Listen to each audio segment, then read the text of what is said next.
What up? What up? What up? What up? It's good to be back. Opps SportsCast, another week, episode 52. Why is that important? Because it's our 1 year anniversary, man. Been at this for a year now. Congrats, fellas. We staying true, we staying diligent, and we bringing that fire for you today again. We're going to be talking everything that happened with the drama in the world of the Super Bowl this week, including our predictions. How much was it? How much did it come true? Everything from whether or not we think the Seahawks are capable of repeating, and of course we got to address the drama that happened, or at least the drama circulating the halftime show. We got a very special MLB pick three edition with the left fielders. I think the fellas are going to have a hard time picking, who they want. We'll see if they differ on some things, but that should be a good segment for us. And then last but not least, we're going to be talking about the start of the next big season now that the NFL has ended. The MLB, of course, will be getting into maybe what our thoughts or our feelings on the happenings of the off season. Tarek Skubal, everything that happened with him, landed the largest arbitration deal, and stars going down. I don't know if you guys heard of three big stars this week going down with the same injury, and so we'll be talking about that as well as everything that had happened in today. Of course, our weekly roundup. But first, let me introduce the starting lineup as we always do. Immediately to my left, we have. It's Josh from Eastside. Immediately below. It's your boy Big Z. And last but certainly not least. What's up, everybody? It's Dave in the cut. Yeah. All right, fellas. First off, congrats. 1 year doing this. It's hard to stay true to the grind, but it's exactly what we've been doing. And so let's just jump right into it. Last week, again, throw up the first topic. Last week was the Super Bowl Sunday.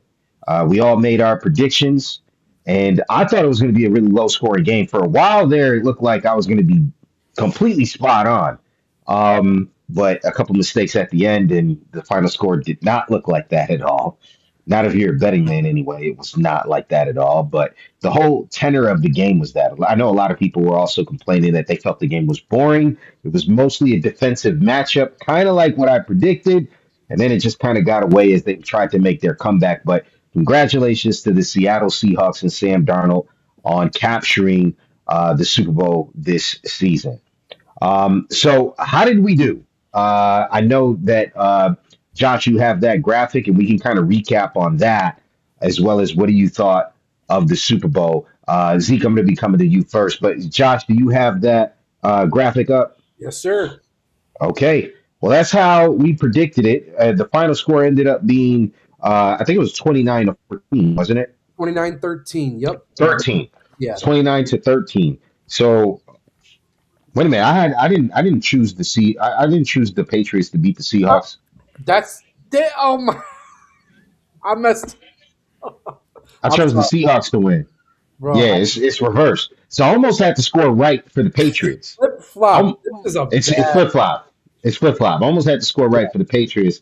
Obviously, I got the Seahawks one wrong. Although I for a while it didn't look like I was going to be far off. They were at 19.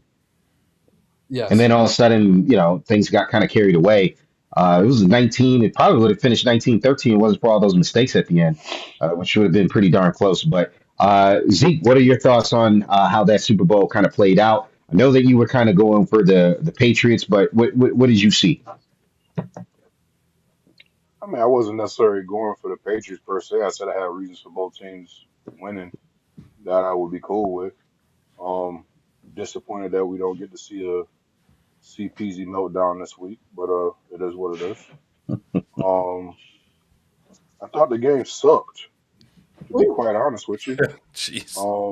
I thought Jason Myers should have been MVP, to be quite honest with you. Ooh. But it's not sexy to give a kicker an MVP, so they had to find somebody to give it to. But yeah, that was my overall assessment. It was very boring to watch. Very boring to watch. All right. Uh, Dave, I'll come to you next, brother. What were your thoughts? You agree with Zeke? Very boring to watch, or Yeah, I didn't think it sucked, but I thought it was very boring. I literally was waiting for Sam Darnold to throw a pick because He tried. that dude was throwing alley oops like you wouldn't believe, man. He did everything in his power to throw a pick, and they just, I don't know.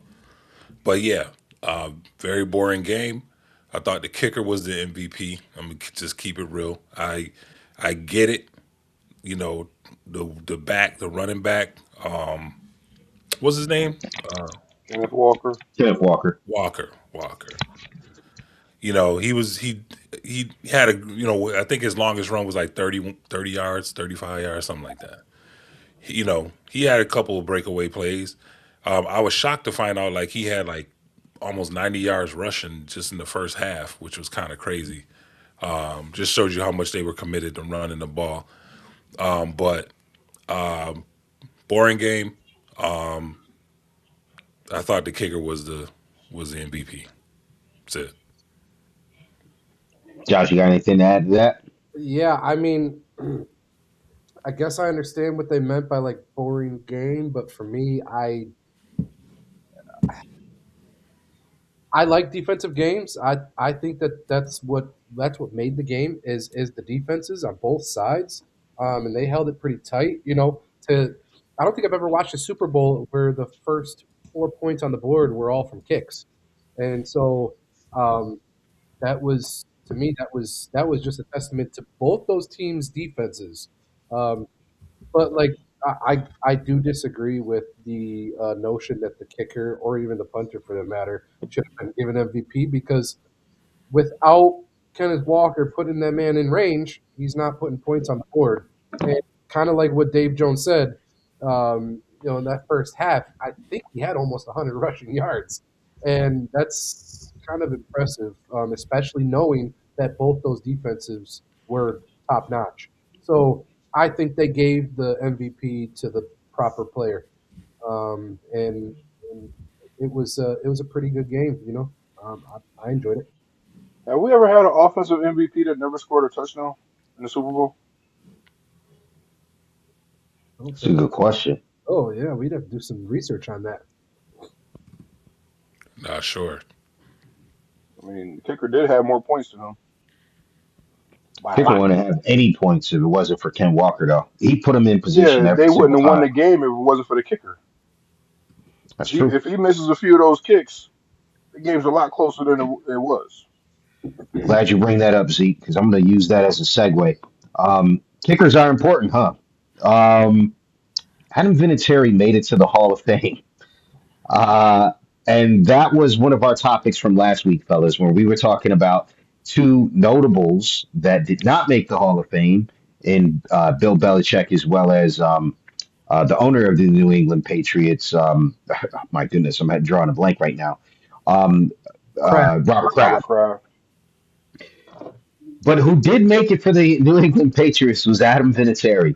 Um, but when you look throughout the playoffs, I think it's kind of hard to say that kickers are not important when a number of the games that led up to that big game, the kickers just they miss kicks, whether it be in the snow or what have you. Adam Vinatieri, say what you want about the man. That man made some legendary kicks that propelled that team, and a lot of people for many many years were saying that it's not really Brady. He wouldn't be nothing without his kicker. Well, that man was the kicker. And it sounds like some of you guys believe that the kicker should have been the MVP of this game, kind of underscoring that point. So I think that's a pretty good segue. But guys, is there any world in where Adam Vinatieri makes the Hall of Fame over Robert Kraft and Bill Belichick? They negated his New England years and looked at his contributions for the Colts, I guess. Because I mean, was he there when Deflategate was happening, or was he in India at that point? He was on the Super Bowl team with us as well. No, no, no. No, I'm I talking. think I'm he, talking about when everything went down in New England. Was he part of that team, or was he with the Colts at that time? I I can't think he remember. was with the Colts. Oh, so maybe they said, oh, he had nothing to do with it. His balls weren't soft. He's good.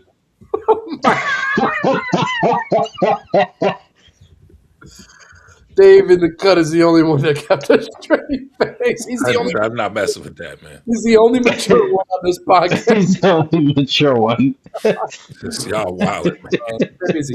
Let me just throw out some stats though with Vinatieri. Right, we're on the topic of him. He's got 599 field goals made throughout his career. Holds the record out of 715 attempts, um, and he's got 365 games played. And it looks like he's got three Pro Bowls, three All Pros, four Super Bowl champs, and he made Hall of Fame. This is like Jeff Kent getting in. He was like, oh, he was for a kicker, he had the best stats, so he has to go in. I mean, I don't know about that, Zeke. I those I mean, He made some clutch kicks.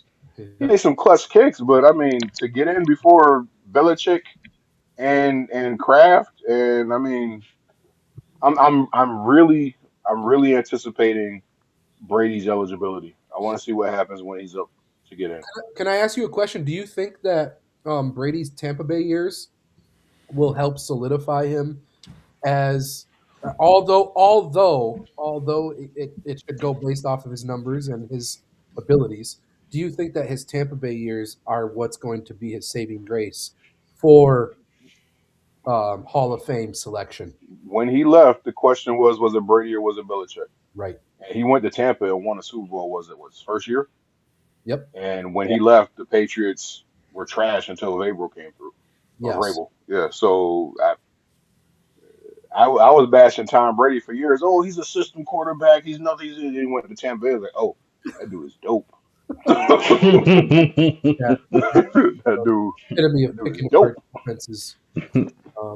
So that's kind of like my positioning on that is I do believe that Tom Brady did himself a favor when went to Tampa Bay because if those two guys got snubbed, it would have probably been quite likely that he would have got snubbed if they were looking at the whole uh, all of the scandals that happened with the Patriots during those years. But Vinatieri is a prime example of someone who played for the Patriots for all those years, went to the Colts, now in the Hall of Fame. Brady played for those Patriots, went to another team. I'm assuming he's going to get picked for the Hall of Fame. Just a I thought. got a question for you guys. You're gonna have to dig a little deep into your memory banks. Was the outrage this loud when T.O. didn't make it on his first two ballots? It took T.O. three ballots to get into the Hall of Fame. I don't remember. I remember a little bit of noise, but I don't remember the outrage. Like, oh, this is a travesty. The Hall of Fame is a joke. I don't remember that either, to be honest. And I all I remember about the whole To thing was everybody was like, "Man, the dude made enough noise himself, right? He brought enough negative limelight to himself." So um, that's why I think, if I remember correctly, why a lot of people weren't surprised by it. Um, but again, So Yeah, I why are we mean, su- why are we surprised about Kraft and Belichick? I mean, they had a lot of outside noise too.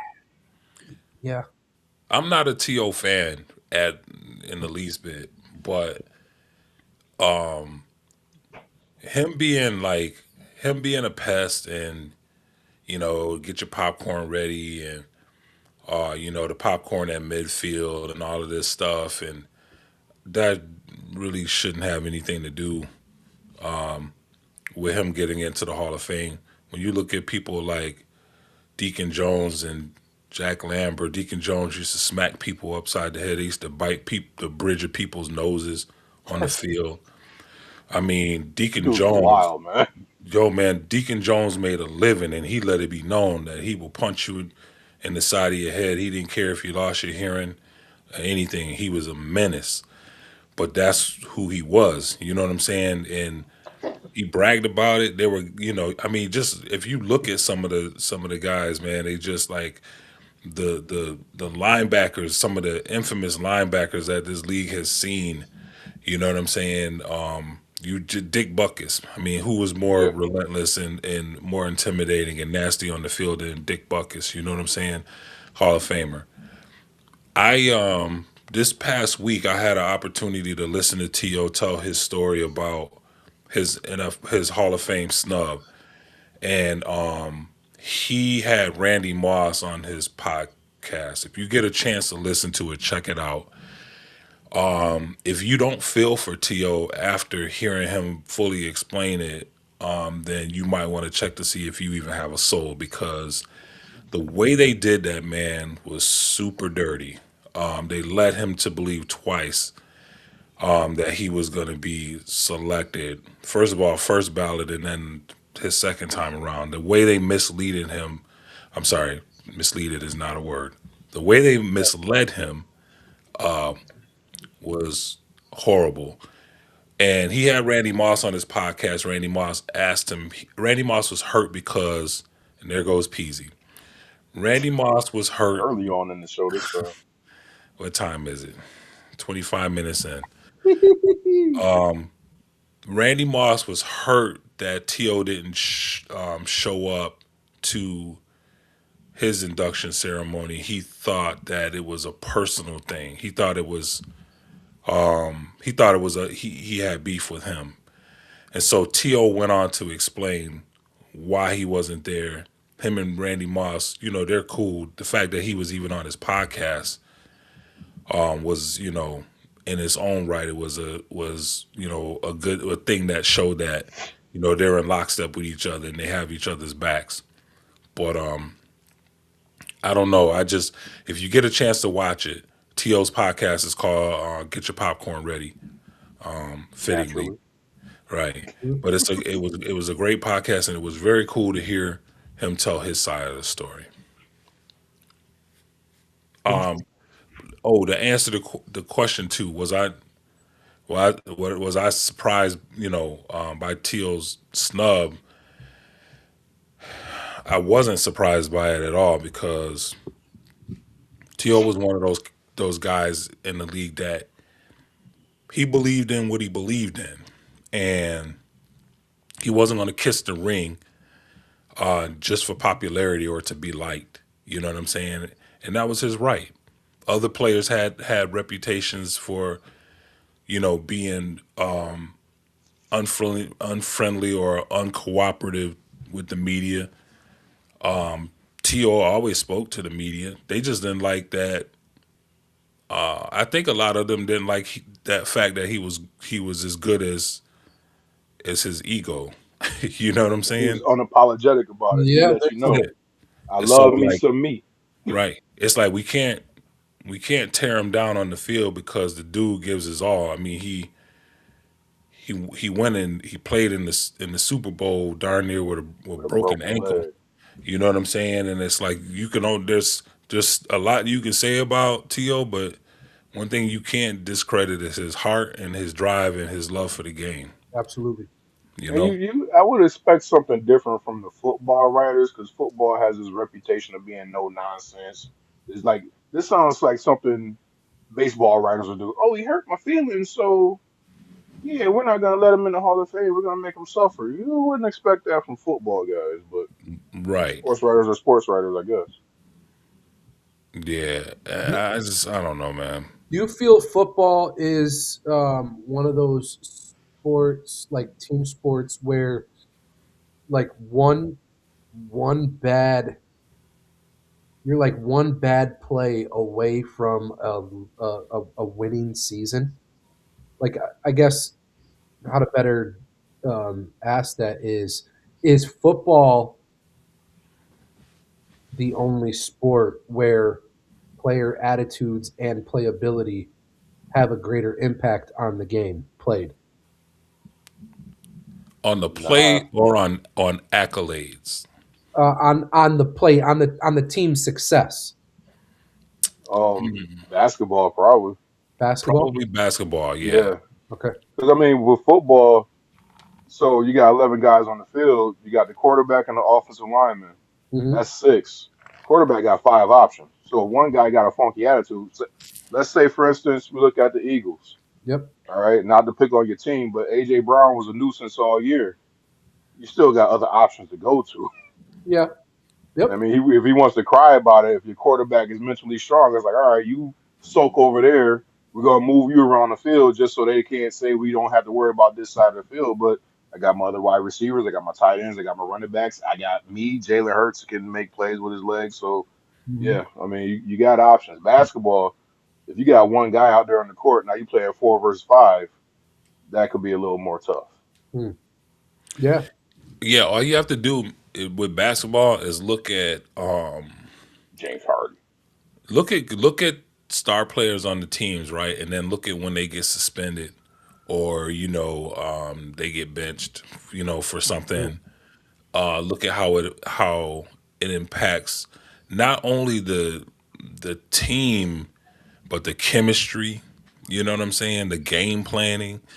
If you think about it, you take out Allen. If you took Allen Iverson out of a lineup and prime Allen Iverson with the Sixers, man, when they were like, if you took him out, He was stepping over Teron Lue. man, listen, that's the problem.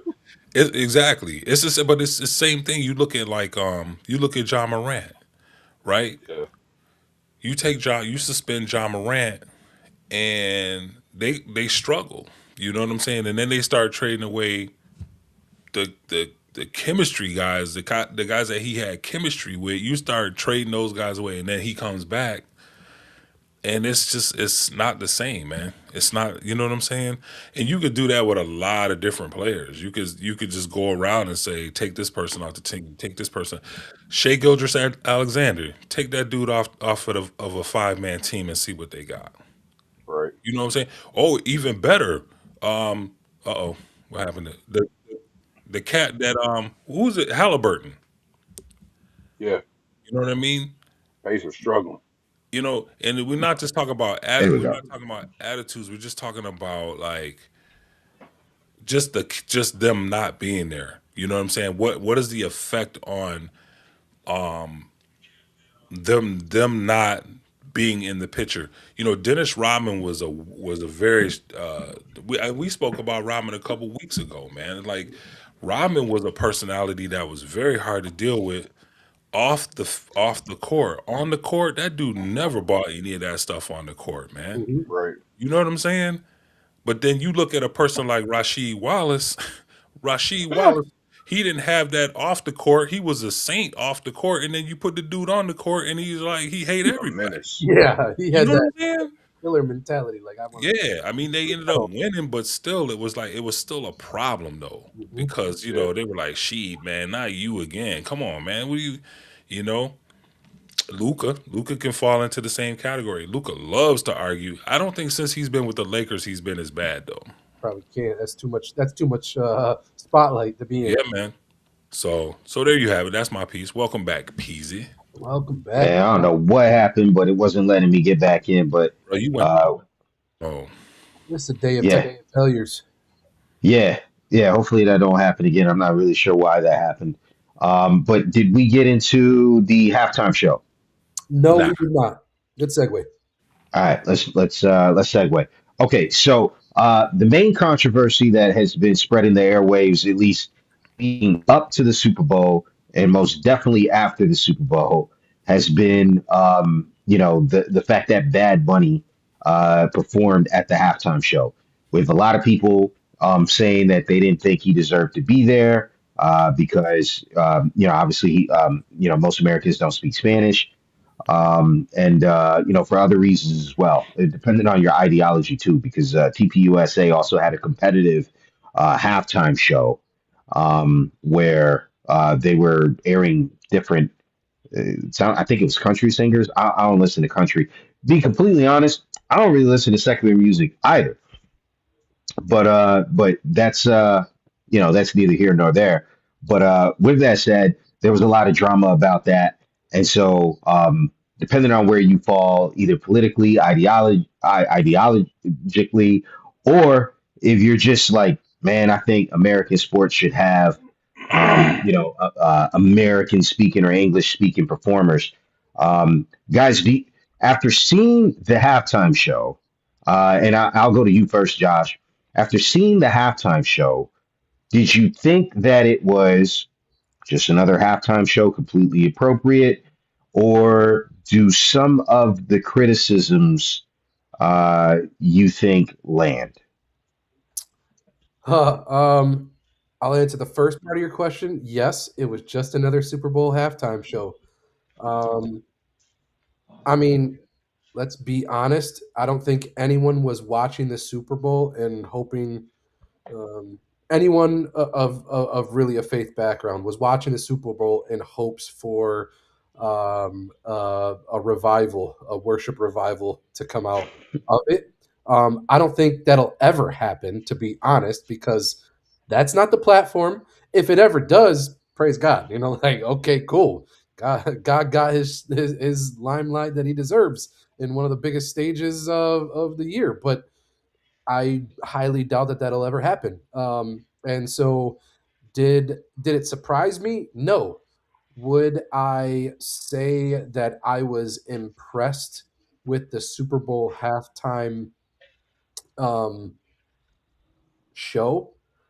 I would say I was actually surprised in how Bad Bunny came out, and a lot of what he represented was unity. Although I believe that it was there was a lot of hidden symbolism that was inappropriate, and I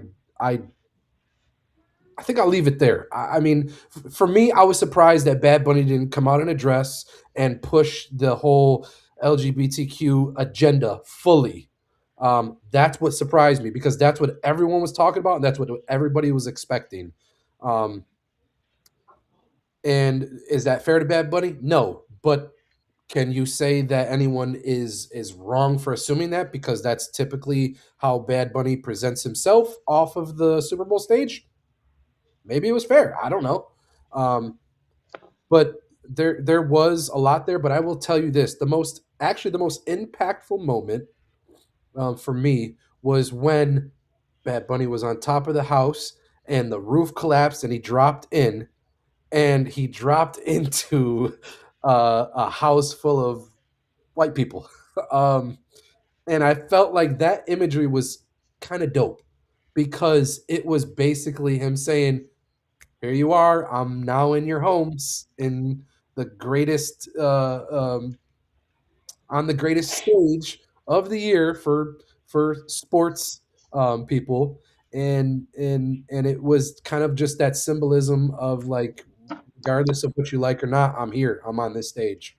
Um, All right. that was pretty dope. But let me finish up here. I'm sorry, I'm taking a lot of time. Somebody wrote this, and I fully agree. Puerto Rico is an American territory. Um, I'll take that back. Puerto Rico is a United States territory. America is made up of two continents, uh, one continent, two portions, North America, South America. That's America. So anyone from South America could be like, I'm American. Anyone from North America can be like, I'm American. We say it how we understand it is we're from the United States of America. So we are Americans, right? But so are people from Colombia. So are people from Puerto Rico. So are people from Canada. So are people from Mexico. So are people from Argentina. So are people from Brazil. They're all Americans. And for us to be upset, for people to be upset about a person performing on one of the greatest stages known to the United States or known to America. Um, and then to be like, well, he wasn't American. Yeah, he is American. He just isn't what you qualify as American. Rant done. Okay.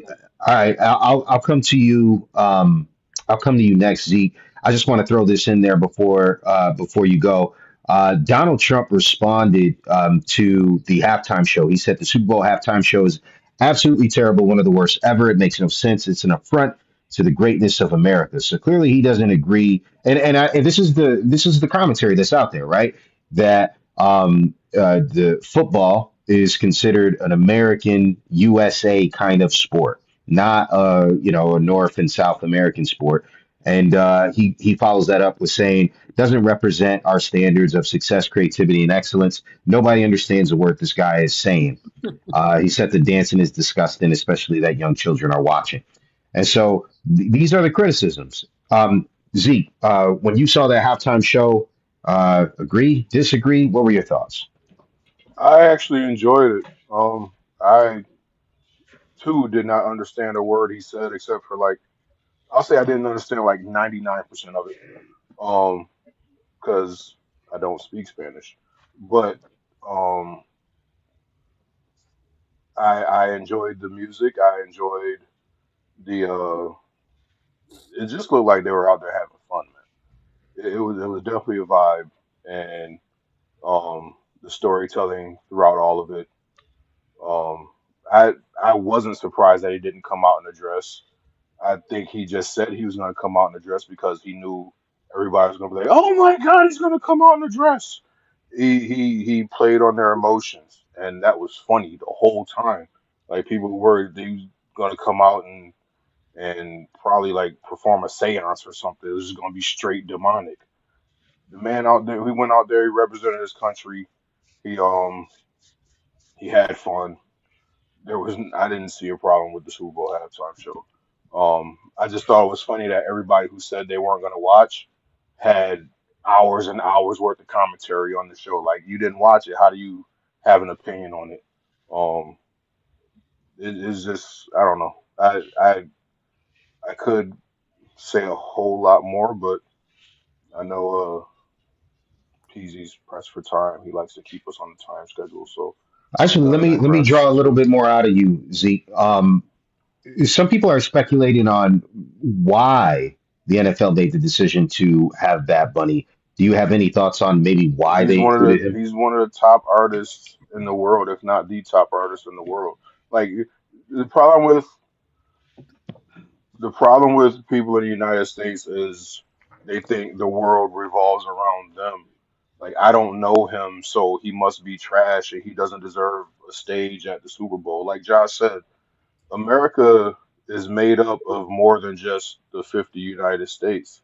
Like he came out and he represented America. If you watch it all the way to the end, he went through and he said, "God bless America," and then he mentioned all of the countries that comprise North America, Central America, South America, like all of them. God bless all of America, and that I mean that's they look at it and say, well, I don't listen to him, so he must be trash. Meanwhile, it's like we treat soccer. We don't like soccer, so soccer must suck. Meanwhile, soccer is like the number one sport in the world. So they got to broaden their horizons. It's not just what's going on in your neighborhood, on your TV, on your radio. He's one of the biggest artists in the world. Yes, he got the stage on the Super Bowl. I didn't see it as a big deal. You're mad because he didn't speak English. Well, you wouldn't have been able to understand him if he spoke English because I've heard him speak English. It's not that clear, so you wouldn't understood him anyway. So why not let the man get up there and be comfortable so he could put on the best show possible? And that's what he did. And like I said, I didn't understand a lick of it until he started saying "God bless America," and then he started rattling off the countries. I'm like, I know that country, I know that country. Hey, so yeah, I mean, it, as a musician, I appreciated it because the music, the vibe, it was a fun vibe. Um, the artistry, the production, the presentation, I liked it. Dave, you want the next thoughts or the last thoughts? No, I'll go next, man. Yeah. So I didn't really know much about Bad Bunny other than all of the stuff that was, being put out and said. I never really listened to I've never listened to any of his music. I couldn't tell you what any of his songs are or anything. But I will say this. I'm someone that unapologetically, I'm someone that has, more conservative views because of, because I'm a pro life person. You know what I'm saying?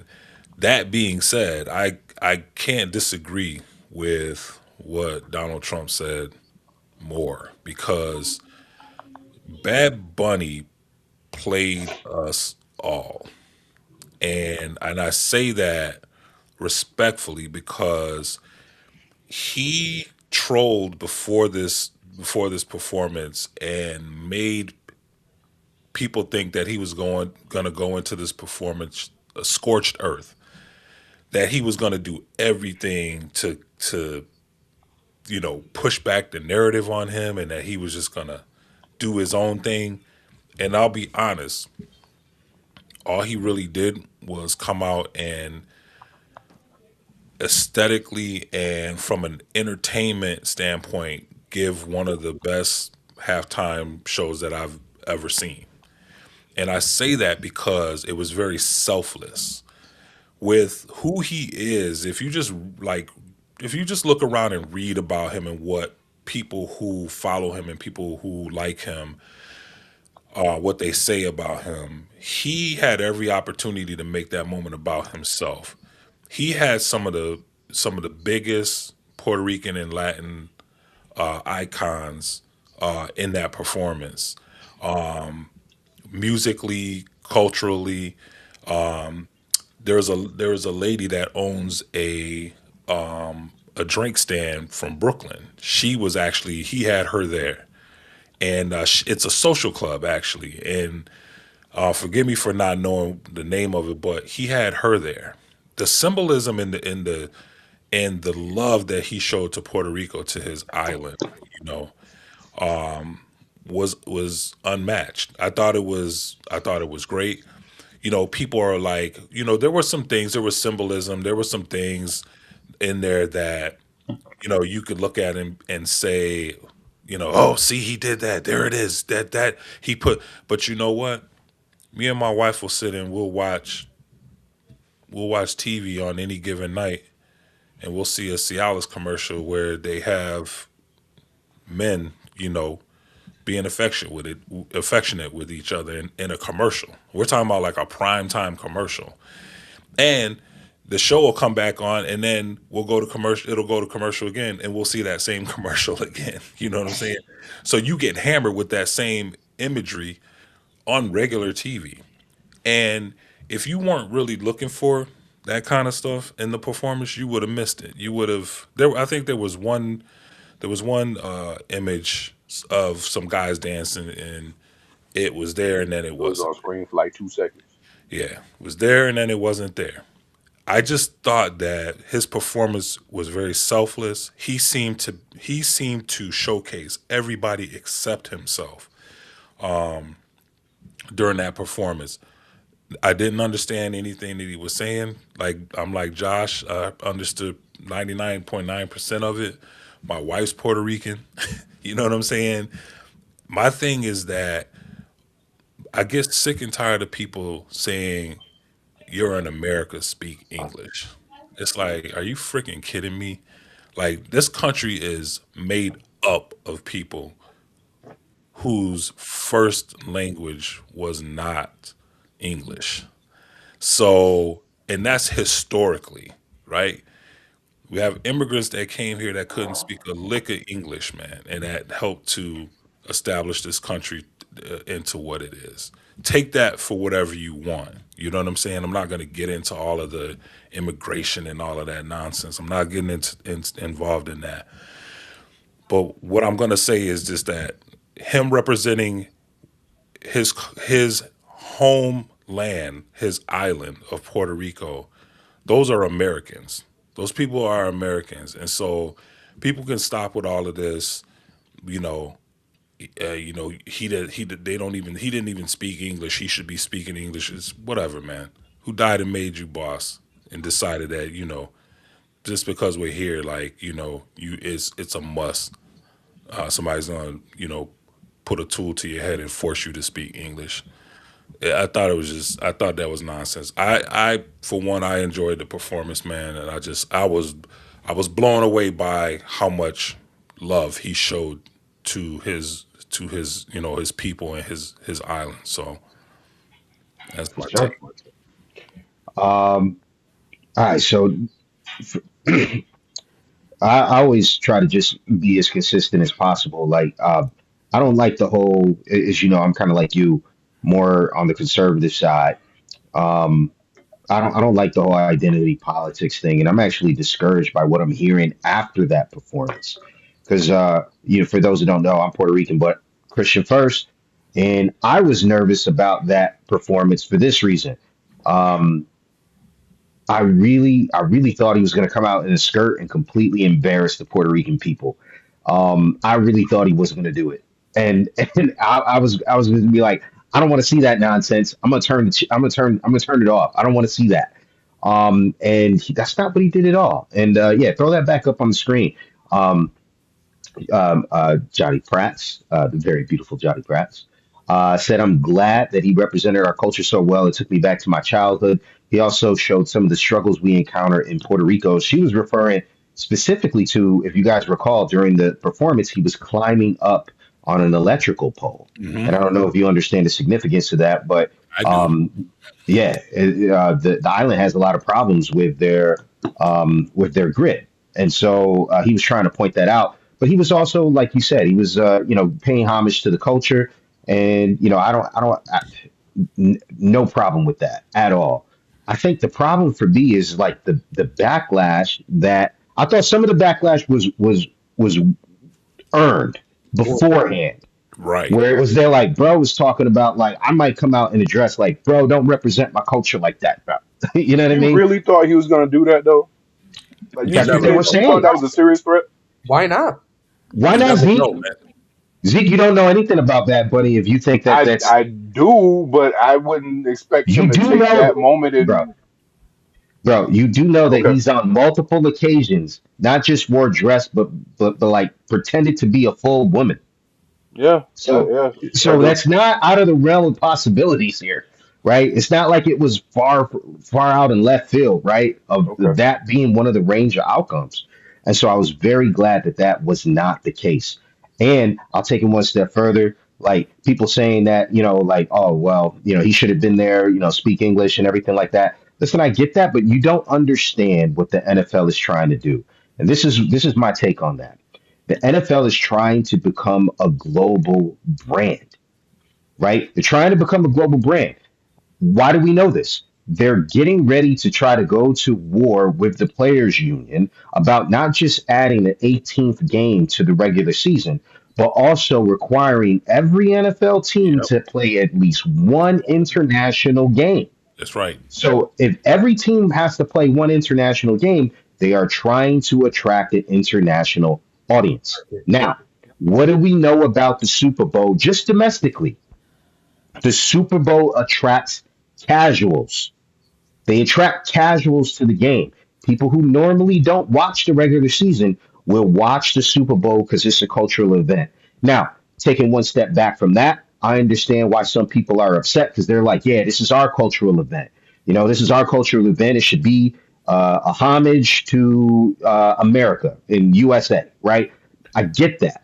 But when you understand the business of the NFL, they're trying to make this a global brand, and the Super Bowl brings in casuals. That's how they got the female audience to watch the NFL, right? People used to watch the NFL before the commercials, before people started getting in their feelings about every little thing, right? Which is probably like a tragic thing about our culture right now. You can't say a joke without people getting in their feelings, but that's kind of what happened. But that's what the Super Bowl used to be. People used to watch to be able to watch those commercials, laugh, tell jokes about it afterwards, and that brought in the casuals, that brought in the women. They wanted to see the Super Bowl halftime show and they wanted to see the commercials. Well, the same thing with the international audience. People who don't understand the game of football, if they see Bad Bunny, and who knows, maybe next year they'll have someone that is a very famous German singer, a very famous French singer, right? These cities that they're trying to go to, don't be surprised if they have a performer that is specifically trying to attract that audience, that demographic, because the Super Bowl is for casuals. Super Bowl is not necessarily for the diehards, and so I think that's why it was a good strategic play. And my only concern going in was what they were reporting might take place, and when that didn't happen, I don't understand the backlash anymore. You lost me with that. Like, bro, like, why I can't know he what the represent the culture? backlash is because, like you said, the game is American. It's for Americans. That's what their mentality is. But Last year, it was outraged because Kendrick Lamar was on stage and there were no white people on stage. So that's what the backlash is. It wasn't the fact that Bad Bunny wasn't American. It's just they were looking for.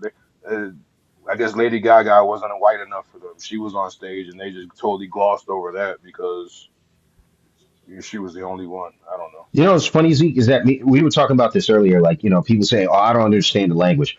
How many of those people saying that actually understand the words of the lyrics of the hip hop songs that they've been putting out all these other years? The mumble rap is I trash. don't, Oh, bro. I forget don't. the hip hop though. I mean, we You're right. dancing the Gangnam Style, Macarena, La That's right. Bamba, all these songs. Anything Sean Paul put out that had the clubs rocking back in the 2000s, they were We didn't jamming understand to it. it. Yes. Couldn't understand a lick. My wife is Man, Jamaican. forget I them. What couldn't about understand a lick, Juvenile? I but I couldn't was even bobbing my understand head. Juvenile. There's so many songs that we love in American culture. You don't understand a word they're Don't saying. understand the How words. many songs when you were a kid you used to love and sing to when you got older and you realized you had that entire song wrong, bro. Right. You didn't even have the lyrics right. You were there like singing a whole different song. You didn't even know the lyrics. And so it's like, is it really about that? Like, I don't know. I mean, I wouldn't necessarily go there to the point where you're just throwing away the whole musical value of what he was bringing to the table. And to be honest, if you guys understood half of the lyrics of Bad Bunny, you would hope that the kids were not listening to that anyway. So it might be better, from a Christian context, that if my kids are watching the Super Bowl, your kids are watching the Super Bowl, that they don't Leave it in understand those Spanish with lyrics. no subtitles. We gonna intentionally at the halftime show, even if the dude was talking English, maybe switch it over to the SAP mode, because they're like, bro, you're gonna get the musical value, but he gonna be talking a whole different language. I, You uh, know what I I mean? I saw this short. I saw this short on Facebook, and it was this guy. He turned on the Super Bowl halftime, and he goes, "I think that the network made a mistake. And they're showing the Super Bowl halftime in SAP." And he was trying to fix it, and he can't fix it. It was all Spanish. That was funny. Pretty funny. Yeah. But anyways, that's basically my take is that soccer players get paid more than a lot of these American players, right? In any sport. Why is that? It's because they're a global game, man. They're attracted to the global audience. What's making the MLB blow up like they are? Shohei Ohtani, The right? fame. They're getting the Japanese market. What is making the UFC go global and viral and become a larger sport than many other sports, including, Violence. right? Well, violence, but specifically when you listen to Dana White talk about how he was able to get into certain markets, is because he had a champion from that market. He had a Right. champion from Great Britain. He had a champion from Russia. He had a champion from China and from Japan and from all these countries that many of you guys have never heard of. And that brought in that audience, right? And so sometimes you need a hook. Well, the NFL wants to become global. This is their hook, right? And so how can you fault them for that? But we spent a lot of time on this, fellas. Let's get ahead and jump into the segment that I've been looking forward to for a while now. We haven't Speaking of completed violence, Really? top three left fielders. For those of you who haven't been with us before, we've been going through, and you should check out some of those episodes if you haven't already. We've been going through the MLB and position by position and saying who is the top 10 all time of each position. And so this, I think, is the hardest one yet. 'Cause I wouldn't fault the guys for like five players being nominated to top three all time. It just depends on how you look at it personally. But let's see where the guys kind of settle on their preference. So I'm gonna read off 10 different names in order. As soon as they hit the top their three first top three picks, the rest of them are automatically eliminated. So they got to cut seven essentially, pick three, and let's start it off. Do we got any music to kind of go along with this? We can figure something out I here. hope put me in, coach. I'm ready to play. don't get us a copyright strike. Nah, this is That's all right. good. All right. You ready? Here we go. All right. Let's bring up the first name. I'm telling you, this list is going to be tough. Tough. Let's throw up the first name on the list. 3, 2, 1, kabam! Now, he didn't make the Hall of Fame, but does he make the top 3 cut? Outfielder, first baseman, and third baseman, but primarily he was a left fielder, and we didn't include him in any of our other position chats, right? And so Pete Rose goes into this one. MVP, Rookie of the Year, 17-time All-Star, over 4,000 hits. He invented the 4,000 hit club, 303 lifetime batting average. The guy was a dog, but is he top 3? No. I will tell you that I would have He's not thanked on you my guys top for a 30. number of these. He's not in yours. Okay. No. Nah, he definitely not. Deeper cut. Okay. Cut Pete Rose. Wow. Not only does he not make the Hall of Fame, he doesn't make the top 3. Let's throw up the next name on this list. All right, 3, 2, 1, bam! Boston No. legend, Manny Ramirez. Next. Get him out of there. Cut. Love Manny, but no. I love Man Ram. But no. Cut. Sorry, Manny. Next name up on the list. Legend. I think he's a legend.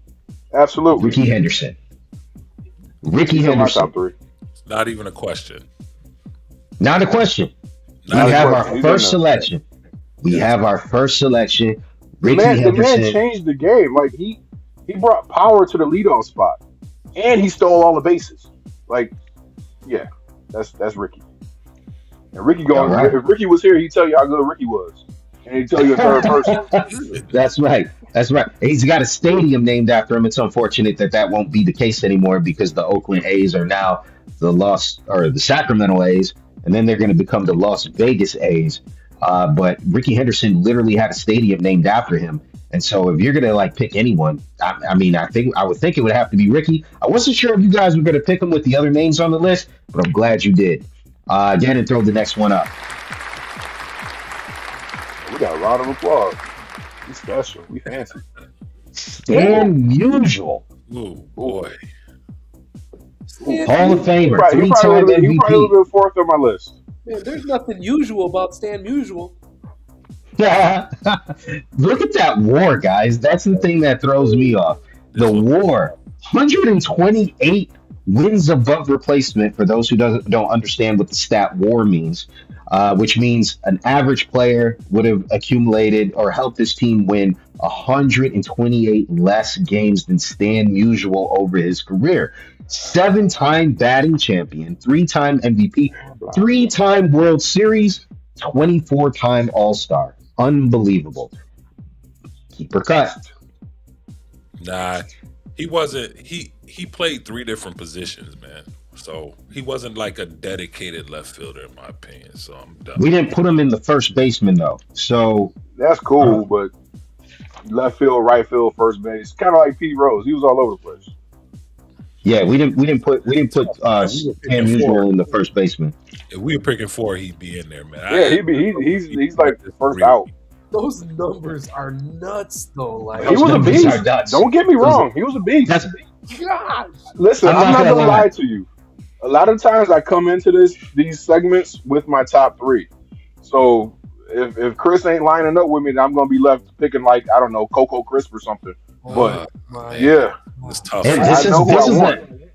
I was not going to be surprised if we were done by the time we got to Stan Musial. That's how much I respect the people that we already set on this list. But there are some greats still to come, and Stan Musial is cut. I hate cutting Stan Musial, man. I can't believe you did. To be honest, I wouldn't have been mad with a number of people, but I think he deserves it. But let's keep it rolling. The next name on the list: are you keeping or cutting?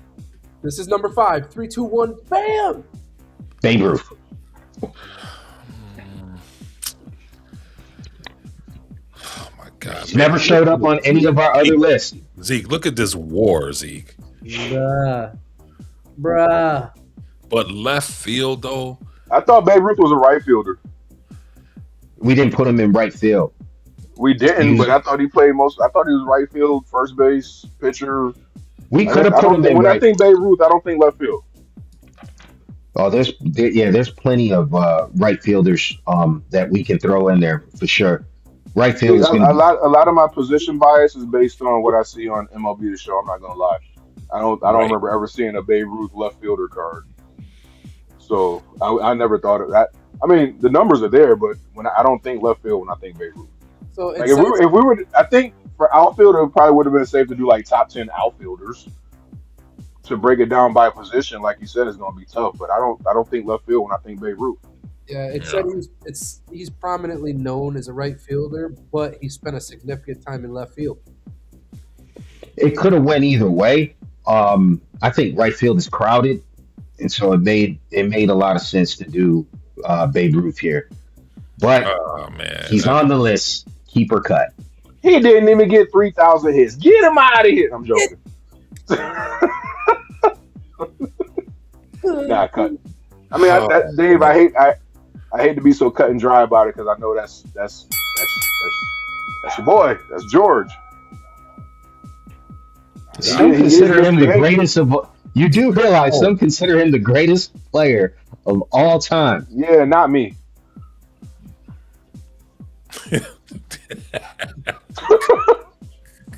Keep or cut. All I know, my goat better be on this list, Chris. He ain't it. Oh, I'm not sure who your goat is now. Oh, we talking left fielders, right? Yeah, we talking left field. All I know Okay, right. who my my goat is. goat better be on this list. But you still got two more picks, Zeke. If you take I know. if you take them, you still got one I more. know who I want on my list. I'm I'm, I waiting I'm for got gonna you. those two. I'm gonna let Zeke make this call for us. oh my God, Dave! I can't believe you. I appreciate you, bro. Dave. So, just so I know, we'll cut him. But just so I know, Dave, would you have kept? As a left fielder, Take that Yankee hat off. Take that Yankee hat off. If you guys covered up the face and the name and just left everything else, I would have taken him. Bro, with a 342 batting average, 700 career home runs, and a 182 WAR, Bro, he was playing against plumbers and janitors. Lifetime, Stop it. that's ridiculous. What does Zeke say? he said he Plumbers played and against janitors, Dave. plumbers and Plumbers and You gonna let him janitors. say that, Dave? You gonna let him say that? I didn't hear him. Plumbers and janitors. All right. So I'm just curious though, Dave. Would you have cut him? Nah. Okay. As Yeah, a I'm left with you on fielder, that. Phil. I'm with If you on we that. were talking right field, he's in there because that's where I associate Babe Ruth with. Yeah. I don't know, man. That's a tough one. Let's move on. All right, cut. It's killing me, man. Next one up, Here we go. Number 6. 3, 2, 1. Bam. Pirates legend Ralph Kiner. Get him out of here. I just want to say this. I got a lot of respect for Ralph Kiner. I know, I quickly dismiss him. Got a lot of respect for him. He was also a Mets broadcasting legend. Respect to Ralph Kiner. I just That's wanted why to he have on him this on the list. Ah, Yeah. Absolutely. He's also a great player. Come on, don't throw him shade. He He might only not had be top 48 three. WAR. Get him out of here. All right, next one up on the list. 3, 2, 1. Number 7. Bam. Barry Lamar Bonds is definitely on my list. He had his middle name. It's my middle name. Oh, that's hilarious. Very He was born the same day as my father. All right. Unfortunately, my father didn't hit 762 home runs. He's a great man, but he didn't hit 762 home runs. Big respect. I just met Zeke's pop. Good dude.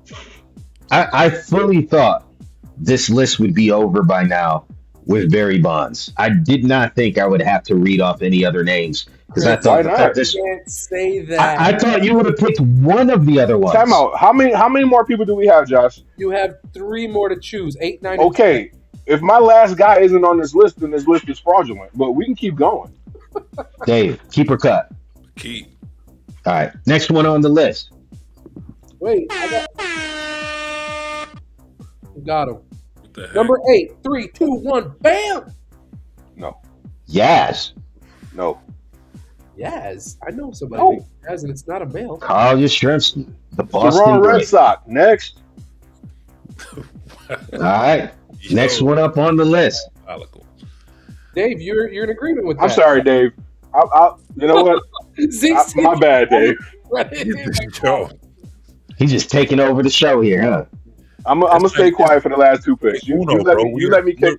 You're already putting the no card down, so we're done. You know what I'm I'm saying? So sorry, Pimp. Look, you got the last two. nah, I man, go took ahead. Babe Ruth off the list, so I'm gonna stay quiet for the last two picks. All right, let's go. All right. All Number right. 9. 3, 2, 1. Bam. Okay. Eddie Williams. Need I say more? Probably the greatest hitter of all time. I'm, The man is, I think, the only player, I think he's the only player in MLB history to hit over 400 in a season. No, he's the last one. He's the He's the last last one one. to do it. Oh, There have been okay. multiple dudes like back in the extreme black and white days, but he was the last one to do it. yeah. My man throws Um, right, left, bats left. This guy's ambidextrous. And the crazy thing is, you can add some of the guys on this list in WAR with Ted Williams and not equal Babe Ruth, who is cut. Well, But Babe Ruth, keeper cut. a lot of his war came from pitching. He got that Shohei effect. Cheated. I mean, And how do Josh, you you cheat? talking about him throwing left, 700 and home runs, though. you Babe Ruth talking has about. 700. Stop talking, Chris. I'm trying to talk to Josh. yo, Peasy. Gosh. You The talking about him disrespect. throwing right and hitting left. If you look at Ricky Henderson batted right and threw left. That's even stranger. You don't see a whole lot of that. Interesting. Another reason why Ricky was so great, and Ricky would tell you that Ricky was so great. All right, so final keeper cut. It Jimi don't Hendrix matter. played his guitar upside down. Right, Feel me? beast. Dave, All he right. said he was going to leave it to you. Keeper cut. Yo, we keeping Ted Williams, man. All right. So that is the three. You got, you guys cut Pete Rose, Yeah. cut Manny Ramirez, Yeah. cut Ricky Henderson, cut Stan Musial, cut Babe Ruth, cut Ralph Kiner, kept Said Barry Ralph Kiner. Bonds, cut Carl Yastrzemski, See and it, yeah. kept Ted Williams. And so the last person on the list who is an automatic cut, Tim Raines. Somehow I knew Tim Raines was going to end up on this list.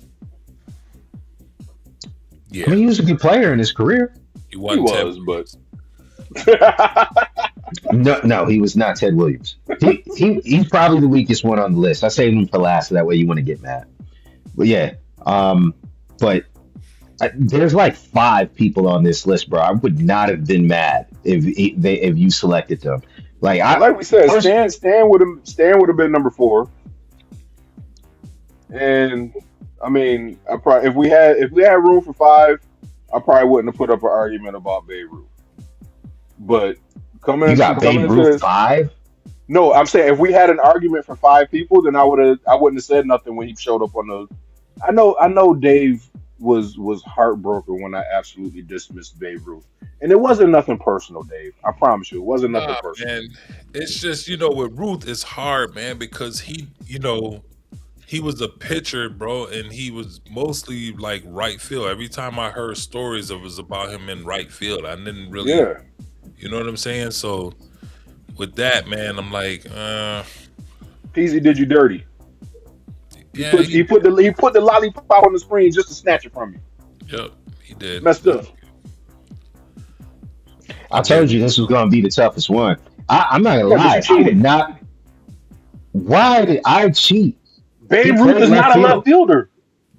bro. But if I put him in pitchers, because he did most of his time at pitcher, Nobody's thinking about Babe Ruth as a pitcher. Babe Ruth is a right fielder. bro. But if we did a top 10 pitchers, is Babe Ruth getting selected? Not Probably by not. me. No, not by me Put him in either, right bro. field where he belongs, bro. He's making the list. Bro, he made left field. Like, you gonna cry river or like, like I'm I not don't know. crying the river. I'm just saying you did my man dirty because you put my man up there knowing he wanted to pick him, but we couldn't pick him because he's not a left fielder. You said you're gonna cry river. Bro, I'm not gonna lie. Pete Rose, I felt like deserved sunshine. To me, I would not have been mad if you guys selected Pete Rose too. I would I not would have have been been mad. mad because that would have. I came into this list with my top three being Ricky, Ted, and Barry, not in that particular order, but those are the three I wanted to see on this list. So I'm glad that you put them in there because I remember that other debacle. You didn't have Uh, Stan Musial though, huh? What no, about you, Dave? Is this your perfect top three? Yeah, Okay, this is cool. who I came in expecting to get these three people on this list. Okay.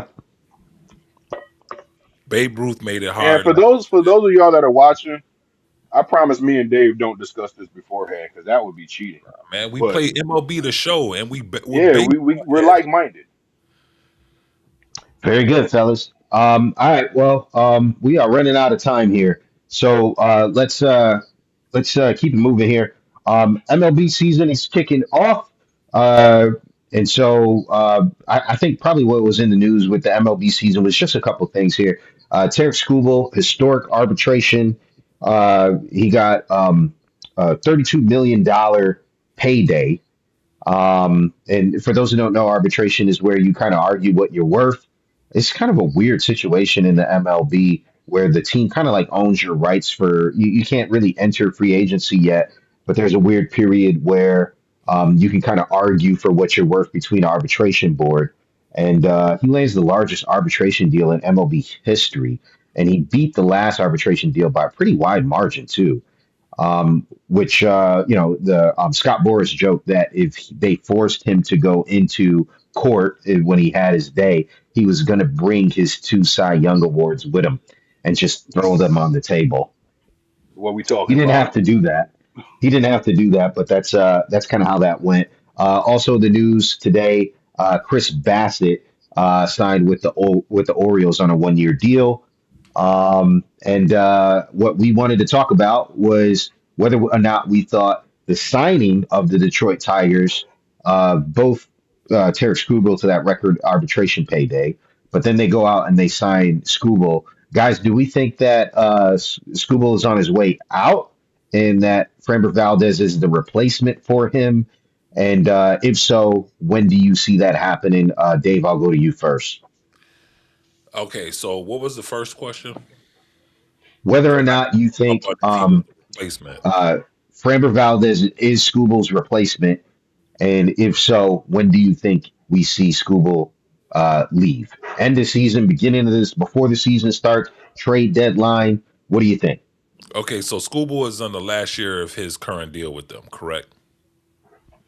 Yes, he becomes a free agent next year. Yes. Schoolboy is gone after this season. The disrespect shown to Schoolboy has been ridiculous. Back to back Cy Young awards, and you want to make the guy go in and into arbitration and prove that he's worth only $19 million AAV? No, that's and if Framber Valdez is the replacement, they are in more trouble than the Titanic. All right, that he is not even close to Tarek Skubal. Not even close. Not in coolness. Not in control. Not in likability. You know what I'm saying? The dude is he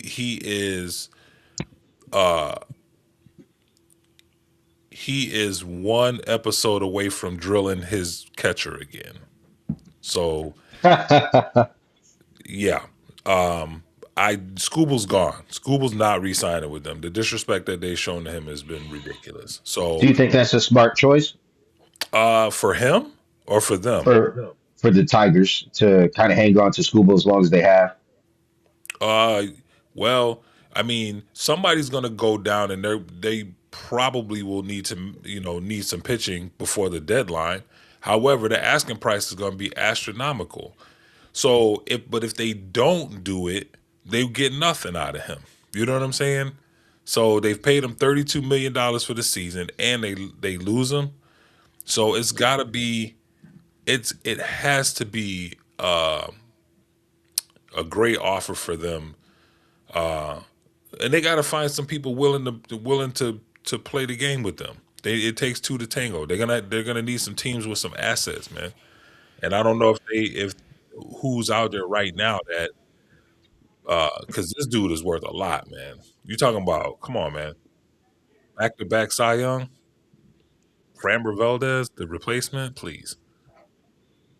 I wonder what the Tigers think that they're going to get at the trade deadline if they're thinking of trading him then. Because, like, how much are you giving up for a guy that is going to probably going to walk? I mean, unless you're maybe the Dodgers or the Mets that can kind of like just, all right, just whatever you want, sign here.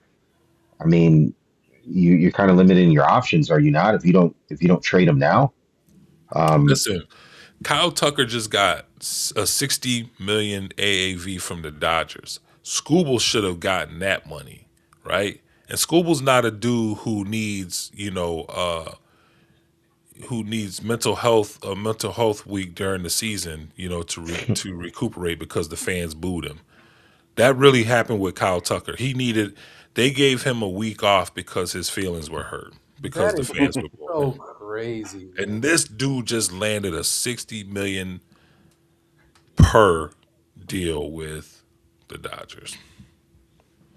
yeah, Framber actually got paid more with his deal than Scooble did, Crazy. and Yeah, so because Scooble a signed a free agency deal, right? He what was it it, was three it was a years? true free agency deal. But I mean, Okay, Scooble had to like argue for his 32 million in right. arbitration, and then immediately, what was it? The next day was it or the day Something like before? that. Day before, Um, the day before Scooble gets his 32, they sign Framber for 3 years, 115 million, what ends up being 38.3 million per. So goodness man. I guess I mean if you're going to give that guy 3 years, 38 million, well, two things. Why not give that to Scooble? And if you haven't done that already, how much is this man asking for? Listen, man, whatever he's asking for, give it to him. Give it to him. Are we kidding right now? Back to back Cy Young, give it to him, man. What do you think And the annual value? that first Cy Young was a triple crown. Led the league in wins, strikeouts, and ERA. Like the dude is a beast. Yeah, And he's to sit beast. here and know that they're going to be paying the two of them 70 million this year, they could have got away with giving him what 50, 55 for the next 3, 4 years, whatever, and they would have been straight. They're going to end up like here's the problem with they're stuck with school because unlike the Angels with Otani, it made all the sense in the world to trade Otani because the Angels weren't Correct. going nowhere. Correct. The Tigers are going to be in contention. So they're not going to trade their ace at the deadline because they're going to need him for the playoff run. So they're going to get to the end of the season, and whether you win the World Series or not, you're going to lose him. Yep. You're going to give him the qualifying offer. You might get a draft pick for him, but we all see what happens with Major League Baseball draft picks. Boom or bust, Yep. like and more bust than boom. So yeah, they just hold themselves. Well, not They for got nothing. Frambo Oh, Valdez. They brought back Verlander for what? Pay this man what he wants to keep him in Detroit. yeah, not for nothing. If the Tigers really do believe, though, that they can win the championship with Framber and Scooble, I think you got to go for it. I think you owe that to the fans. They've been long suffering there. Give those guys a championship. I thought they had a really good shot to do it this year. The Blue Jays and the Mariners just proved. I mean, they were in an epic battle. In the playoffs, they just didn't have enough at the end. But there was a real shot that the Tigers could have been representing the league in the World Series. Maybe Framber puts them over that. I don't know, but I think worst case scenario we can all agree is that he becomes a free agent and he signs with the Los Angeles Dodgers because it's like, oh my goodness, of course he will. Okay, so now let him now let Tarek go so Atlanta could get him. Bro, I don't know if Atlanta's The Braves about don't spend spending any that kind of money. money. I was gonna say the same thing, bro. Like I don't think the Braves would spend that. It would Like be truly shocking to me. I'm scared. I'm scared with Ronald. Like his deal is going to be up soon. We're gonna have to pay him soon. I'm afraid Yeah, that's Ronald might true. end up in the Dodgers. I don't know. I'm, Everybody's I'm, going to be a Dodger. Nobody wants to be a what Yankee anymore. Everybody wants to be a Dodger. When is Acuna's deal up? Is he also on the verge of becoming a free agent? I think it's within the next couple years or so. It's crazy, bro. Okay. Yeah, let's see. Ronald Acuna Jr. is in the final guaranteed year of the 8-year, $100 million extension signed with the Atlanta Braves in 2019. So yeah, Atlanta's got they they got their own issues to deal with. With Ronald Acuna, whether or not they're going to pay him, trade him, and try to get picks. We'll see what Atlanta does, but I don't think they're going to be in the Scooble market, brother. Okay, three stars go down this week with hamate bone injuries. For those of you who don't know, like a hamate bone is um, like right around that area. So when you're gripping the bat and you get the knob of the bat and the constant, uh, vibration, that can cause stress fractures in the hamate bone. And three-star players go down with that. You got Francisco Lindor of the New York Mets. Today it was announced that Corbin Carroll also had that. It has that injury, and a few weeks ago it was Jackson Holliday, the young star for the Baltimore Orioles, also going down with that injury. Um, Guys, is this like a rash thing that's happening, or like is this something that needs to be kind of looked at, addressed, better equipment, or is it just part of the game? It's part of the game, man. This is what took Mike Trout out back in, I think it was 23. This was this. I know this injury because this is what took Mike Trout out. I remember because I'm like, dude, he just swung a bat. Like I just thought he was injury prone. Like I thought that's just him being him. Like he swung a bat and ow my hand and he missed the rest of the season. Um, it happens. I mean, I look at a lot of things that happen in a batter's box, and I'm like, yo, like the way the ball moves, and like you think it's here, and then it ends up here, and if it hits the bat the right way, it's gonna send crazy vibrations. I'm surprised it doesn't happen more often, especially with how hard these dudes are swinging and how hard these dudes are throwing. Right. That's facts, bro. Like I was thinking the same thing. Like, if for those guys who have ever been to batting cages before, even with the aluminum bats, maybe there's more vibrations with an aluminum bat. But at the end of the batting cage, my hands are hurting, and then the vibrations like get to me to the point where like it hurts my hands like crazy. So I can't imagine like doing that for a living every day. Show up to work, and your work is in the batting cage, right? Like I gotta imagine. I can't. I don't understand why there's not more of these kind of injuries. Right. Um, it is a really good point. It is something that I think happens all the time. And for those who don't know how they handle this injury, apparently there's really low blood flow to the hamate bone, and so trying to repair the fracture is not ideal because it doesn't heal very fast because there's very low blood flow to the area. So what they end up doing with these surgeries is they just remove the bone completely. Dang. That's sick, bro. Yeah. And so that's why when these players return from these injuries, their power is sapped because they have to kind of go through like a therapy to kind of get their strength back up in their, in their grip strength and all that kind of stuff. And so it presents a problem. I remember Francisco Alvarez of the New York Mets, the Mets young catcher, had that injury. And the guy was like, they called him El Troll. He hit monster home runs, and the guy could not hit for power when he came back all of a sudden until he had a chance to kind of like work his way back to full strength. So we'll see how these guys do when they return, because those are three stars in the MLB. That's crazy. Um, Young man. Yeah. Well, Francisco maybe not, but yeah, Corbin Carroll Corbin, and Jackson Corbin Holliday Carroll, for Jackson sure. Holliday. That's like the They're future of the MLB. young stars. It turns out Ken Griffey Jr. apparently had that injury during his playing days as well. I didn't even know that. Wow, Was I this didn't in know that either, Cincinnati? bro. Because that would explain a lot. Wow. Yeah. So, and apparently he still came in fourth in MVP voting that year. Well, because So, Ken is like my second goat. right, right. All right, fellas. I know Lucito wants me to talk about the Mets. I'm not really sure what we could talk about the Mets. The Mets made a bunch of moves. Um, I don't know. We'll see how it all shakes out, brother. I'm hoping for the best, but I don't know. It's going to be remain to seen. I know in You're Mets hoping for land, the best, but Mets. most Mets definitely going will Mets. receive the worst. yeah, we'll see. Hoping for the best, but the Mets going Mets. Uh, Juan Soto was announced today that he's moving from right field to left field. So if we ever have that GOAT Now we can put conversation, him on the list. So we should so have put him on the left field he gonna list. drop 50 balls instead of 60. Then I right? should have, man. I should have swapped him out with Tim Raines right at the end. Like, bro, how can you not pick Juan Soto right at the end there? that would have been that would have been good stuff.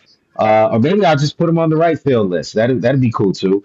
And then you got Wait, greatest of all time? all time, baby. Okay, you Greatest. can have your fun pick. That can be your Yeah. fun pick. See, Oh let me boy. have my fun, bro. Let me You have my got your fun. fun. Put him first though, so we can get it out of the way early. Hey, what do you mean out of the way? What do you mean out of the way? You mean pick him up right away? Dang. Yeah, okay. Okay. All right. Let's move to it happening today. Wait a second. Didn't you want to talk about the three different countries represented in MLB? The Oh Oh, yeah, the WBC. yeah. WBC. Y'all wanna spend time on that? I know we ran a Why little not? long on NFL. Let's hit All it a right. little bit. There you go. Okay. We So always run uh, long on it. I First. got a bad feeling we're gonna spend an hour on the NFL next week, and there's gonna be nothing to talk about. No, But we're it's the not. NFL, We're not, so bro.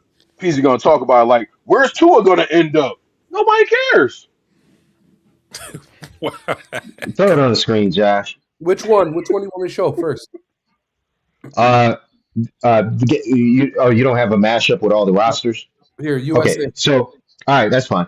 So the WBC is starting up, and so there was a lot of controversy in the WBC because a lot of the insurances are not covering players, and so like I know there was a couple teams we were talking about that last week that got hit particularly hard. Unfortunately, the Puerto Rican squad got decimated with a lot of the insurances not wanting to pick up their the tab to allow them to go play and not risk their MLB contract. And that also happened to the Venezuelan squad, which is a shame because those squads have always been very competitive. And so we have three main competitive squads this year. And then there's always dark horses out there, but I think these are the consensus favorites. You have the United States, you have Dominican Republic as always, and you also have the Japan squad that always seems to be in it right at the end. Um, the Corbett Carroll, unfortunately, on this list is probably going to have to be swapped out with another player. And they haven't announced yet who that player is going to be since this news with Corbett Carroll just came out today. But on face value, which squad guys do you like more? Unfortunately, Corbin Carroll a second ago would have been on that squad with Byron Buxton, perhaps manning center field over Pete Crow Armstrong, depending on how you feel about that. Maybe Pete Crow moves to left field or what have you, or maybe they get someone else from the United States. Aaron Judge, Bobby Witt Jr., just probably one of the most amazing shortstops in the game that we have. Alex Bregman, Gunnar Henderson, the young star for the Baltimore Orioles. Hopefully, has a bounce back year this year. And then, of course, you got Bryce Harper, longtime Phillies legend, Schwarber, man in the DH role, and then Cal Raleigh, who had the amazing season this year with the way he was able to prolifically hit home runs. Guys, how do we feel about that roster? And take a look at those pictures as well before we switch screens here, because I'm going to ask you guys in a second. Perhaps I'll come to you first, Dave, if who you like more. But take a look at those pictures as well. Just kind of keep that in the back of your mind as well as like who do you like more. Starting pitchers, you got Skeens, Scooble, probably future Dodgers, right? Nah, Skeens You is gonna got be a Yankee. I don't know He's what gonna you. be a Yankee. Oh, my bad. He's gonna be a Yankee, right? Webb, Ryan, Boyd. And I seen in the comments they said like, who do you think is better, United States or the Dominican. or Dominican? And someone said the Dodgers. Dang. but yeah, okay. So those are the two squads you got, right? The United States. Get and throw up the next team.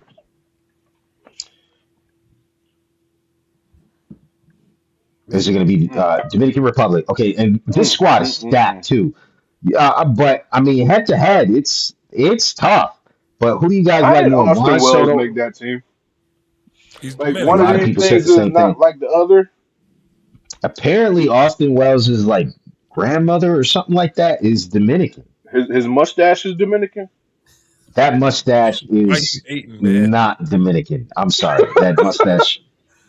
That mustache is not So, Dominican. No. so let me Um. Dang. let Z go first, man. Oh, you Here's want all Zeke to right. go first? All right. So let When me just read when them I'm off looking at here. these two teams, man, Yeah.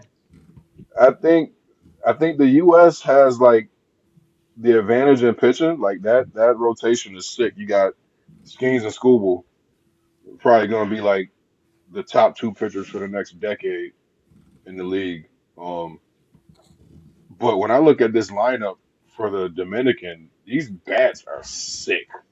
I mean, dude, that outfield alone is dangerous. And then you got Cattell Marte, you got Manny Machado, Vlad playing first, Junior Caminero, the young stud from Tampa, who I mean, hopefully he escapes and makes it to like the Yankees or something. I hope he doesn't. You lose the best years of his career in Tampa. I mean that lineup, the United States, even with their pitching, they're gonna have a tough time if they have to go up against the Dominican Republic. That offense, I mean, the pitching staff ain't nothing to sneeze at. Christopher Sanchez, I believe he finished second or third in Cy Young this year. He had a breakout season. Sandy Alcantara, he's working his way back from injury. Um, so I'd give the edge to pitching to United States, but I mean, you even look at the bench. You got O'Neal Cruz, Jeremy Pena, Ahmed Rosario, Carlos Santana still hitting the ball. This lineup is sick, man. I wouldn't want to be on the mound throwing at these dudes. That could be a long day. What do you think, Dave? So when I look at our lineup, our pitching is stellar. We got the two aces that we have anchoring our starting pitching. It's just like it's crazy. Center field bothers me a little bit. Byron Buxton. I'm not. I don't know. I would have Nobody else PCA wanted. in. Nobody else wanted to play center field for us. It would have been nice to have Byron on the team as a bench piece, but PCA, Yeah. man, I PCA is like. on the squad. I would have had him starting. Yeah. Exactly. Or that kid from the Denzel. What's his name? The kid from the Oakland A's. Oh I, man, he's been making some plays, but I wouldn't put him over Byron Buxton, bro. Defensively though, man, like defensively, that's cool. I mean, he's a nice piece to have on a regular MLB team for defense, but you gotta be able to Byron hit Buxton too is as well. widely Just considered a bump great faster. defender, though. Am I wrong on Oh, that? I thought Byron. he he is. But is. I mean, if you sneeze in his It's direction, he insane, might man. blow a hammy. That you talk That about injury that prone. is facts. And I'm surprised he got the insurance to cover Byron Buxton when that guy when what you said is facts. Yeah, man. So anyway, I just I don't know. I'm stuck on center field. I'm looking at the Dominicans club here, man, and it's like it's amazing all the way around until you get to the pitching. Yeah, Alcantara did nothing last year, and Severino. I'm sure you Mets fans can speak to how great he is. You guys are all cheering. Oh yeah, he's leaving the Yankees. He hates the Yankees. He's gonna come over here and just and Cy Young. It's gonna be and then he just I don't know. That's why he is where he is right now because y'all got sick of him too. But this isn't a Mets bashing session. We're talking about the WBC here. So let me He get did back. good for us. This ain't a Mets bastard session anyway. He's on the A's. He did good with I us. know, man. I'm just saying. Y'all had him. Y'all thought he was gonna be the next goat. You know what I'm saying? And it didn't work out. Uh, I don't know, It man. worked out, Dave. He did great. He He did went. great for us. It worked out. He did good. he Yeah. pitched Okay. y'all all the way to the World Series, right? Okay. All right, bud. So yeah. So this lineup scares me though, man. Because I'm gonna tell you, it's like when these guys get hot. Machado streaky. Tatis streaky, but Vlad, I'm telling you right now, Vlad is the anchor on that squad. Absolutely. You know what I'm saying? J Rod, man, that dude got hot at the end of the year last year. And man, like so Soto, I don't know. I don't know, man. Like, I don't know. I don't know. I'm not thrilled about our lineup. I'm gonna just keep it real with you. I This don't is like know. you remember the Gas House Gorillas from that Bugs Bunny cartoon? Yeah, That's what it's gonna be like when you pitching to these dudes, man. Chuck and Duck. yeah, man.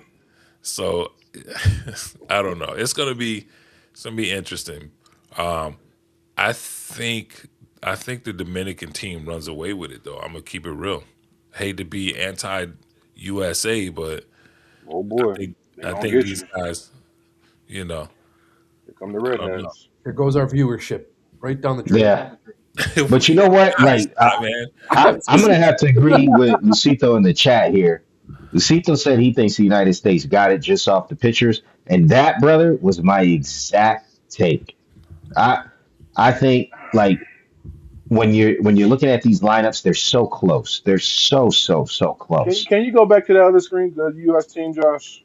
Yes, Because I sir. mean, I know we got Skeens and School at the top. Logan Webb, he don't get a lot of love because he out of San Fran. He's nice. He's durable. Joe Ryan, Matt Boyd, back into that rotation. But I mean, like, That rotation is very top heavy. well, who would you rather have, Aaron Judge or Tatis? Right? Let's go through the outfield. Who would you rather have, Aaron Judge or Tatis? I'd rather have Aaron Judge. Byron Buxton or Julio, Rodriguez. I'd rather have Julio for sure. Obviously, I'd rather have Soto, and Carroll is out, so Dominican wins that to if one, we're right? talking offense, Dominican got it. No, I think for sure. Like But Machado on the back end of his career, I think he still got Bregman by a little bit, but that's close. I'm taking Um, Machado. I'm taking Machado by a little bit. Bobby Witt over Perdomo, Bobby easy. Witt, Bobby Witt, absolutely. bro. Yeah, I Uh, give him that. I'm taking Marte Ketel over Marte. Gunnar Henderson. I mean, Gunnar Ketel, Henderson, if he needs a bounce back Marte, year, if he can have that, but I Ketel think you Marte. got to take Marte there. Marte, man. You got a Vlad. motivated Bryce Harper I don't this care He year, how ain't touching motivated Vlad. he is. He Vlad, ain't touching Vlad. but you probably take Guerrero over him. DH Junior Caminero or Kyle Schwarber. To me, I take Schwarber, bro.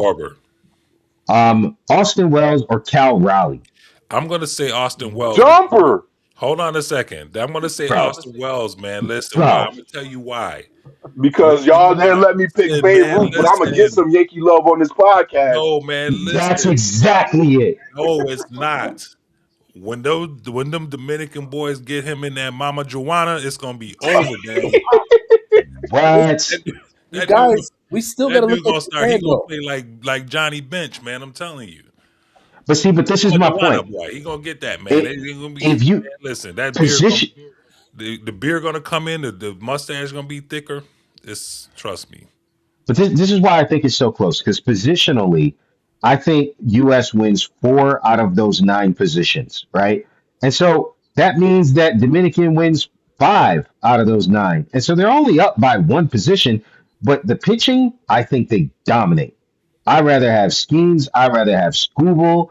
I'd rather have those guys in the bullpen. You know what I mean? And so, Yeah, like, I give it to the United States, bro. They got it. it's gonna be fun to Um, watch. it is. It should be fun to watch. It would have been more fun to watch if you had some more competitive other teams like Venezuela and Puerto Rican teams that actually had their full rosters going. Nah, But fool. Japan, they got a Nah, squad fool. too. Everybody discounts Japan, and they are Nah, always in the championship, which is why I put them here. Because I nah, don't even everything that I said about Dominican and the United States, bro, will not surprise me if Japan won it all this year. Would not. With Otani, Murakami coming over to the league this year, Suzuki, Akamoto coming over to the league this year, and those pitchers, some of them are no names, and they always befuddle our hitters. They always do. Well, first And of all, so, Yamamoto is not a no name, right, and right, he's a Kikuchi is beast. not a no name. He's a beast, Yeah. right. And so, like, yeah, so like, Yamamoto is all right. and What'd you say? I take those What? two. Wait, Dave. What'd you just say? I said Yamamoto is What? all right. You couldn't even say that with a straight face though. That kid's kind of nice. World Series But MVP Yamamoto, just for y'all who don't know. But this is the problem. Would you guys take those two starting pitchers for Japan over the top two starting pitchers for Dominican? I would. Oh, over Dominican, yeah, yeah. I wouldn't take them over the U.S., but I take them over the Dominican for sure. And see, and that's the great equalizer, right? And so like that's why it would not surprise me if Japan took it all because they got some real clutch play. Got a lot of pride. They got a lot of pride when they play. And so The we're gonna Dominican is see. going to win a lot of 11 to 10 games. Yeah, That's how but I see it. They're going to have a lot of but high score games. but that's the problem. If you get into a close game, do they have the people in the bullpen to get them there? And do they I have? think they got the clutch bats if they need clutch at bats. Like Oh, for I know we sure. I I agree. thought we clowned Soto.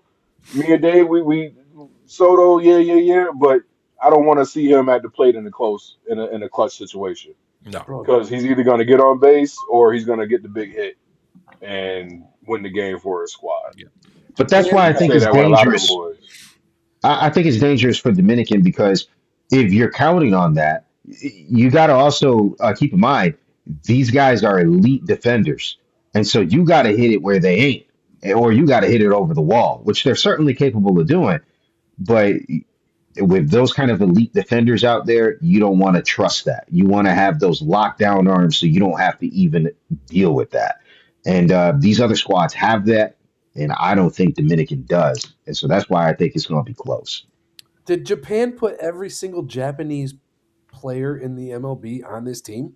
Pretty much. No, No, it's crazy. This team is deep. Like they got a lot. yeah, No, I a lot of these players we've never seen over here. Nah, man, they're in the home country. So wow, Their league is legit over there, man. no, man, it's ridiculous. NPB yeah, is that's a legit league. yeah. We're wow. going to have a Japanese singer at the halftime show for the All Star game. We bring the episode full circle for the audience. Cito said the U.S. will hit against the Dominican pitchers now. U.S. can uh, Shoot the team shot down. shoot the team down off the pitchers unless Sandy can perform good for DR, which he has let me down for a couple of years. Sandy is hopefully for Sandy he can bounce back. Last year was not impressive. We'll see how he Last year was rough. performs. But granted, if Sandy becomes Cy Young Sandy, sure, yeah, Dominican got a real good shot to win it all. Yeah. But that's a big if. We'll see, and so that Huge should be if. fun. All right. Anything else to add, or should we jump to it happened today? Right to it, baby. Let's go. Gazzy. So on this day back in 1990, your boy Mike Tyson got his bell rung against Buster Douglas. That was like the beginning of the end of his career. That was tragic. Everybody got a plan until they get punched in the mouth, right? Look where he Um, fought too. yeah, and we had baby Shohei in the back row. Oh Witnessing, snap! witnessing the man go down. Yo, Um, that's oh, I crazy. thought there was another one for 1990. Never mind. In '84, there go another Wayne Gretzky. You That's said why to he pick picked two this. out of the three, man. I did, and I knew you was gonna pick Wayne because you said you had a hockey segue you wanted to hit. But back in '84 on this day, Wayne Gretzky set the record for shorthanded season scoring at 11. Now, for those of y'all who don't know, this is when your team gets a penalty and your boy got to go sit in the penalty box, and now you playing 5-on-4 hockey. And Wayne was like, "Hold my beer, I'm a scorer anyway." So again, just the goat. Yeah. Wayne was like, we got him right where we want him. Right, right. We're They're down never a gonna man. expect it. They're never gonna see us coming. Bing! Oh yeah, Mario Lemieux holds the record by the way because he's Super Mario. We talk a lot about Wayne Gretzky. We don't talk enough about Mario Lemieux, man. No, Mario we don't. Lemieux, Yarmer Yager, those boys held it down. I think I see Chris's eyes glazing over. Let's go on to the next No, I was just topic. thinking, like the only person we talk about more on this podcast, and I think everyone who watches us will agree, is OJ Simpson. I'm surprised he's not on this right now. So shout out to OJ. Orenthal. Yo, Orenthal. Oh, the other one was Magic. That's right. He won the MVP of the All Star game on this day too. Yeah. Shout out to Yeah, Magic. Bruce, Yeah, Dave. You wanted to segue to hockey. Go for it. Yeah, man. So I want to talk about the women's Olympic hockey team. So as you all know, the Winter Olympics kicked off, and man, it's been crazy. It's just been like just a marathon of just luge and skiing and and Lindsey Vaughn doing somersaults down the ice just or mountain. everything, man. It's been, but the hockey, man, is what's really drawing me in, man. So the women's U.S. team, they have gone 4-0 in the prelims, and they have outscored their opponents 20-1. That's right. In 4 games, their opponents have only scored 1 goal against these ladies. They have this goalie, man, Erin Frankel. They call her the Mountain, and yeah, so she's putting in work. But what I really wanted to point out, and I wish I had video of this, and this really makes me proud. There is a young lady playing in the Olympics right now for the U.S. women's team, and her name is Layla Edwards. Okay, she is 6'1", and she Sheesh. is a nightmare. She also happens to be the very first black woman to play and score a goal for Team USA in the Olympics. So, here's the thing with it's weird. A lot of people laugh because I've really gotten into hockey. I used to watch hockey back in like 2013, 2014, and I watched it for a little bit. But I really like over the last year have kind of rekindled my love for watching hockey and taking it in. It's a very fast paced sport, and it's not boring at all. And they fight like you wouldn't believe. Mm. But I really wanted to just kind of shed some light. When you watch hockey, you don't see many people out there that look like me, Peasy, and Zeke. It's just not. It's not popular with the brothers. Let's just put it like that. You know what I'm saying? They ain't playing golf in the hood. I remember that too. That You was remember funny. that, right? They ain't playing hockey in the hood either. See that you need to clip and see how many people agree with me. Oh About God. what? It's not, man. It's not popular with the brothers. Go and look. No, he talking about playing golf in the hood. I Huh? digress. Go ahead. Finish your point. My bad. Yeah, yeah. Anyway, man, the most popular brother you'll see out there is PK Subban, and He you see gone. him on ESPN. He does play by play, very knowledgeable. He had gotten a little spat with, I think it was with LeBron James, that over some comments that he made about, I was spitting some heat. He huh? was. He was, Subban man, He was was. spitting. about the load management and stuff, right? Yep. My man And was spitting. and he one of them guys on the ice you didn't really want to see because he had them hands. But yeah, getting back to the ladies, man, I just want to say that it's encouraging to see. I was watching the game last night when Layla scored her goal, and it was an amazing goal. I wish I had video of it to show, but her handles were like ridiculous. She would have had 3 goals. She had 2 shots that on other attempts that went off the post of the goal, and they were there. So this could have easily been a 3 goal night for her, but I just want to give a shout out to Layla Edwards, man. I think it's great what she's doing. There's a lot of little girls that will see this, and hopefully, man, it'll spark something in them to decide. You know what? This is something that I want to try. There's a huge youth movement on the women's team right now. They took out Canada last night. I watched that game, man. Canada has I think they said out of the last 10 meetings between the US and Canada, Canada has won 7 of them, 6 or 7. And so Canada has been dominating them, but the US has this youth wave going on right now. And, Caroline Harvey, Layla Edwards, Taylor Heisey. Taylor Heisey is a menace. She's somebody you want to keep an eye on. But Caroline Harvey, she's like the best defender in the world right now. So if you got some time, the prelims are passed. They're getting ready to get into these. They're getting ready to go into the what is it called? Where they go. They have the different like A and B groups. They're getting ready to go into group play. So if you all can like tune in and start watching these young ladies, and you'll see they're amazing. They look like a pack of wolves when they play together, man. They're so intense and they're very in tune with each other. So and watch our boys too, man. We got pros. The pros are going to be playing out there. The men are going to be playing too, so that can get interesting as well. But give the ladies some attention. Show especially why. when they play Canada. I Yeah, remember last time they linked up. yeah, yeah, Fisticuffs are bound. no You, doubt. you know what should drive a lot of people to watch this as well is Layla Edwards graduated from Bishop Kearney. Oh, she Hey, did. I didn't realize that. it's Rochester, New York representing.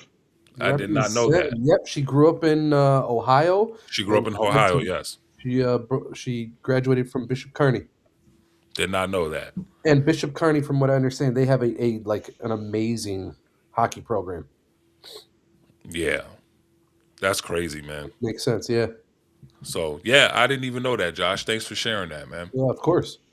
But yeah, so you know, when next time the ladies are on, you guys check them out. So Dope. and For I think sure. they play Friday. They play Friday at 3:10. So set your DVRs. Sounds good. All Ready. right. That's all I Well, got. That's all I got, fellas. that's what we got. That's all we got for this week. Thank you guys for joining us for a whole year now. 52 episodes in. So it's we'll keep bringing it. Make sure that you like and subscribe if you haven't already. Smash that like button as well. And yeah, show some love on our Facebook and Instagram pages as we try to grow those as well. And as always, we appreciate you guys. And you guys have a blessed and wonderful week. Peace.